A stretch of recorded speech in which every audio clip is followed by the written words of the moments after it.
Tonight on CTV News, students had to find a new route into the Laurie Student Center after a flood near the main doors.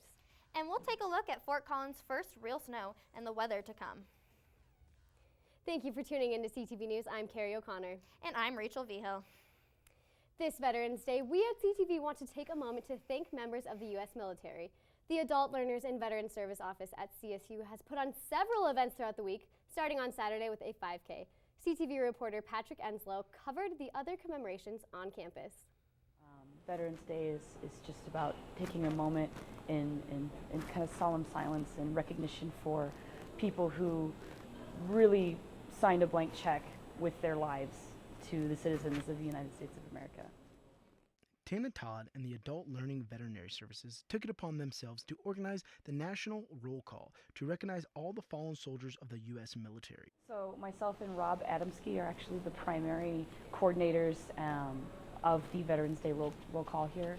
We spent a lot of hours putting together, making posters and making phone calls and planting flags because it's our special day to especially let the voices of those who have died since 9/11 be projected out onto the grounds here.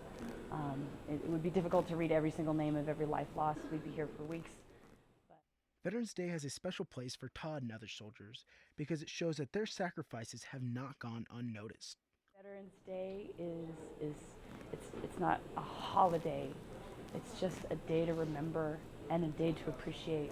And as far as veterans amongst the people here at CSU or out in the other parts of the real world, we're not broken people.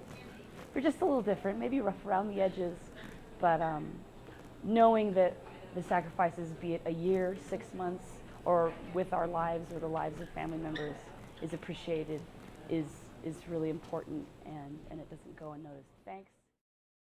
Patrick Enslow, CTV News. To those who have served, are serving, or will serve, thank you. The front entrance to the Laurie Student Center had major problems with leaking this morning. One student noticed water coming through the ceiling around 9:30 this morning. Workers showed up to attend to the issue, and there have not been any updates about anything broken or when the problem will be fixed. Now, this is something we don't see every day. A Fort Collins man was arrested Sunday afternoon after attacking a tow truck driver with a samurai-style sword. The tow truck driver was preparing to move a truck at Pier Apartments when suspect Jeremiah Proctor came out of the building wearing a Kevlar vest along with a gas mask and a ballistic helmet. He started swinging at the tow truck driver before bystanders tackled him and police arrived. Proctor is facing felony charges and has a $5,000 bond. ACSU released a statement yesterday supporting their decision to impeach a senator in a closed-door hearing. Vice President Lance Lee Puma wrote that the decision to close the meeting was because the impeachment was a personnel matter. According to witness statements, Senator Quan Yearby was impeached for harassment and intimidation. Lee Puma said Yearby can still appeal the impeachment decision. An interfaith Thanksgiving will be held Wednesday night at Hillel, located on Laurel Street across from campus. This event is hosted by Hillel, the Alpha Epsilon Pi fraternity, Lutheran Campus Ministry, Geller Center, and InterVarsity Christian Fellowship. The dinner is open to the public and is a way to build relationships between these organizations involved and for the community. For information on how to RSVP, contact the Hillel House at 970-224-4246.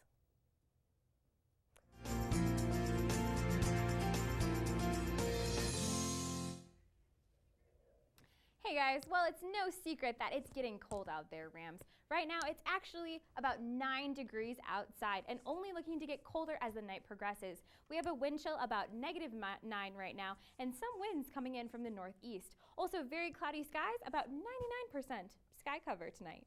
Now let's take a look at the live cam out there. Very few people out tonight, probably a good thing. Definitely bundle up if you're heading out tonight, Rams. If the temps don't get you, the wind chill certainly will. If you're traveling to the library or anywhere on campus tonight, grab layers and be careful of frost nip. Otherwise, you might want to stay inside if you're going to study tonight, especially considering the temps we're expecting later on tonight. As I said before, later on tonight, temps will be falling significantly. The sky will continue to stay about 99% cloudy throughout, and temps might even reach as low as 2 degrees with a possible wind chill of -13. That's cold. And those light but powerfully cold winds won't let up from the northeast, which I'm expecting are going to make the rest of Colorado actually especially chilly as well. So let's take a look. All down the I-25 corridor, 2 in Fort Collins, 2 in Denver, 5 in Colorado Springs. Super chilly out there. Looks like Telluride is going to be one of the warmest places all around Colorado tonight. We're definitely seeing single digits in many cities. And it looks like pretty much no one in Colorado is safe from this Arctic chill tonight. So make sure to stay tuned after the break for your 7-day forecast. Back to you guys at the desk. Thank you so much, Star. Coming up after the break, we will have your full weather forecast. Plus, find out how CSU ranks nationwide in sexual health.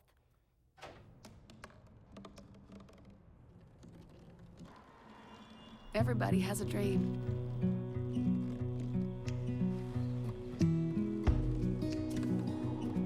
Mine was to see the ocean. And with a little help, I made it.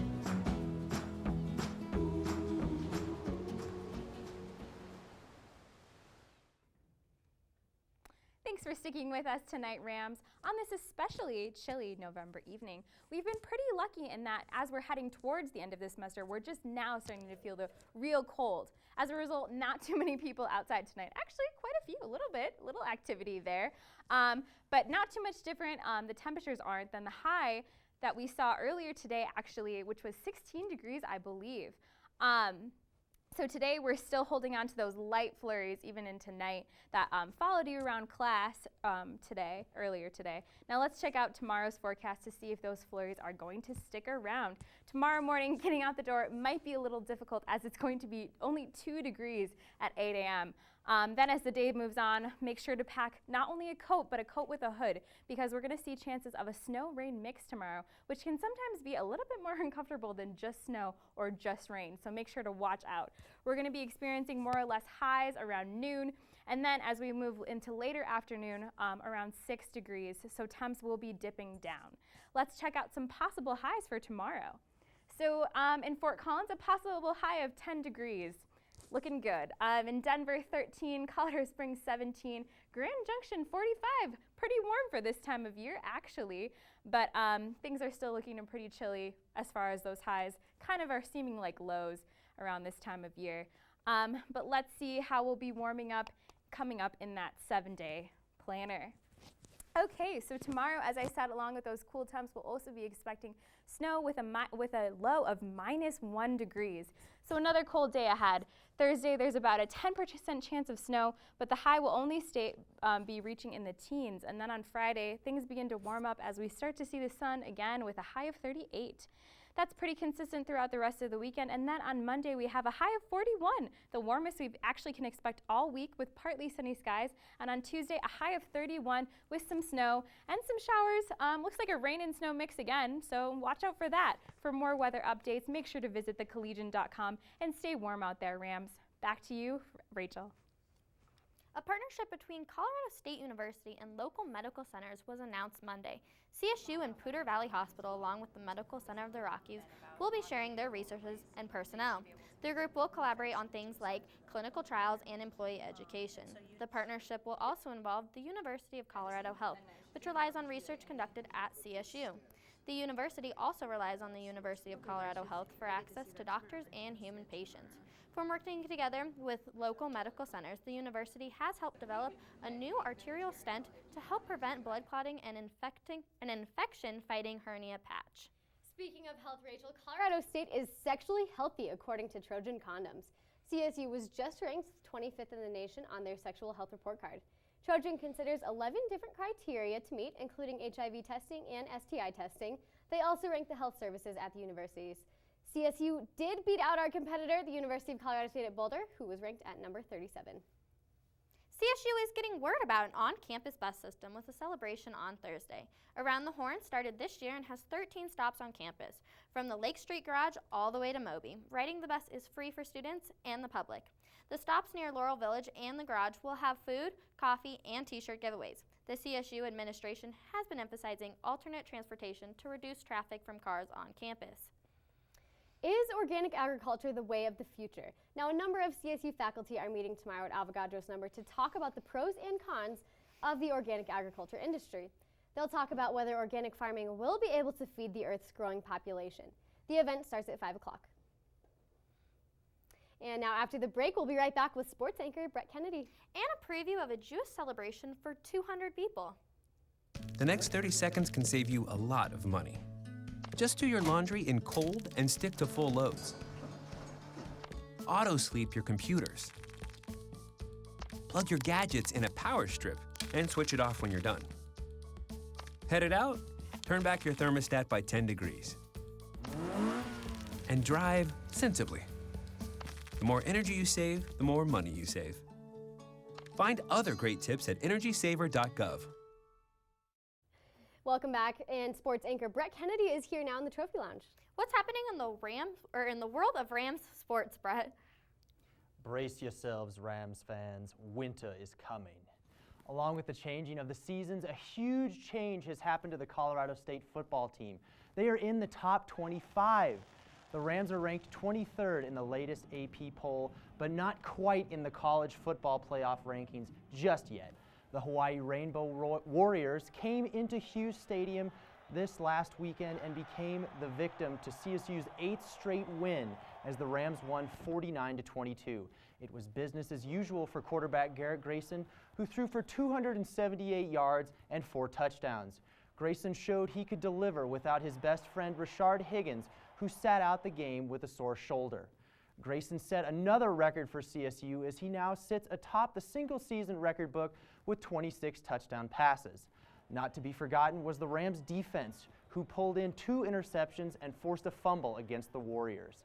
Speaking of the top 25, the CSU volleyball team moved up a spot to number 9 after rebounding from their second loss of the year. The Rams won on the road last week against Fresno State, sweeping them in 3 close sets. Dree Colbert led all players with 12 kills, followed by Jasmine Hanna with 10. Alexandra Paletto had 7 blocks, and Deidre Foss had 38 assists.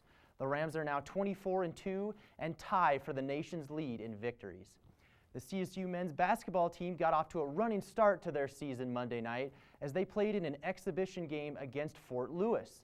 The Rams won 85-54 as 4 players ended up in double figures, with Gian Clavel leading the way with 15 points, followed by J.J. Avila and Stanton Kidd, who had 14 apiece, and T.L. Daniels, who had 11 points. Back to you guys.